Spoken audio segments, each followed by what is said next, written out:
یہ ہے تمہارے نام اس مٹی کے لیے۔ یوں تو اس دنیا میں ہزاروں بچے جنم لیتے ہیں، ہزاروں کلیاں کھلتی ہیں اور بادِ سموم کے تھپیڑوں کی تاب نہ لا کر مرجھا جاتی ہیں، مگر وہ موت جو حق اور راستی کی راہ میں آئے حیات جاودہ بن جاتی ہے۔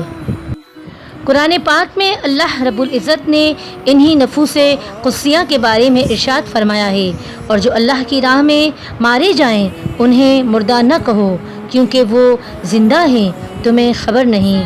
سورہ البقرہ آیت نمبر 154۔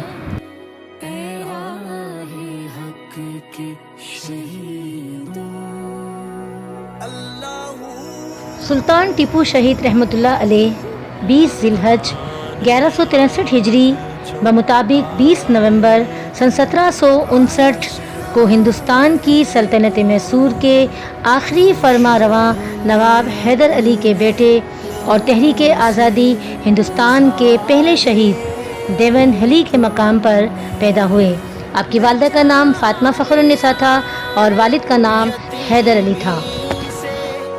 آپ اپنے والدین کے سب سے بڑے صاحبزادے تھے۔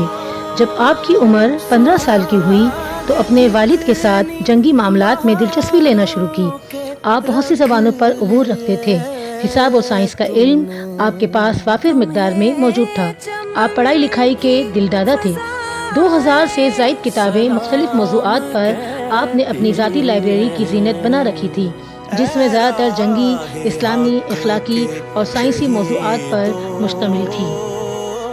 یہ ہے وہ غدار وطن میر صادق جس نے ٹیپو سلطان کے ساتھ غداری کی، اور جب ٹیپو سلطان اپنے قلعے سے باہر آ کر انگریزوں سے لڑ رہے تھے تو اس نے ان کے پیچھے قلعے کا دروازہ بند کر دیا۔